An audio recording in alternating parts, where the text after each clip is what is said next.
Hi everyone, I'm Serena and I'm back to introduce you to the Born Free Foundation. Born Free is a fantastic organization who are dedicated to helping rescue captured wild animals and bring them back to the wild where they belong.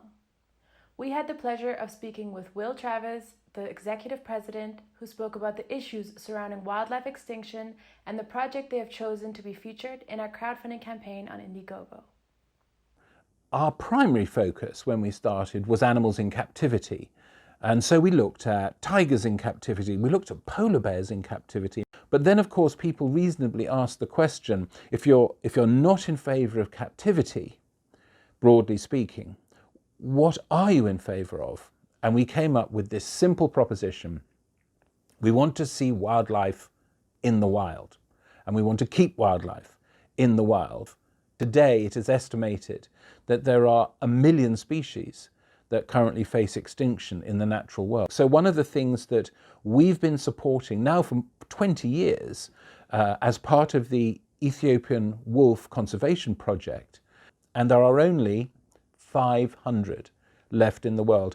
We have to decide whether we are going to continue to be part of the problem or whether we're going to be part of the solution. We will be part of the problem if we continue to buy wildlife products.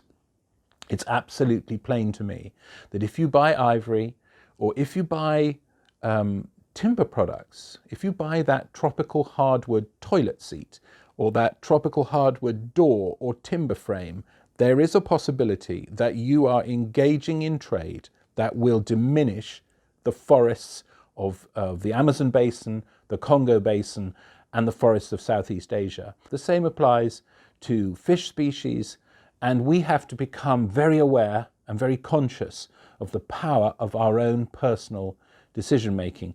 If you ask me the question, what's the one thing you'd like to bring to an end tomorrow if you could? That is the despicable practice of canned hunting.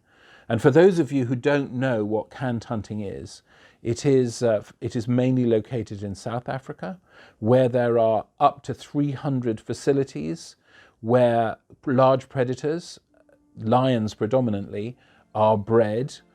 12,000, they say 12,000 lions in those 300 facilities.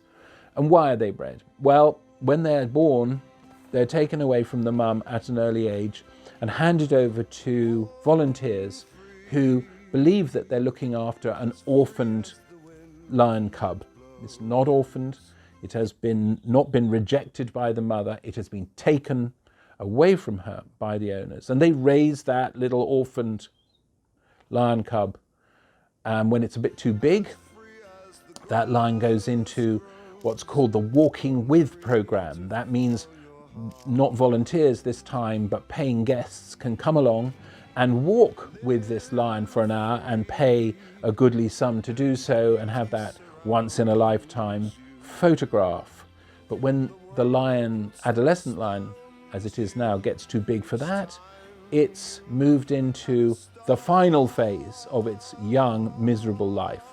It is put into an enclosure, and trophy hunters from around the world looking to have a lion trophy but not pay the price for tracking and hunting one in the wild can go to these facilities where they are guaranteed a kill because the lion is in an enclosure, it cannot escape. They can choose the lion that they're going to kill online. They want the one with the light-coloured mane, they want the one with the dark-coloured mane, they want the big one, the middle-sized one.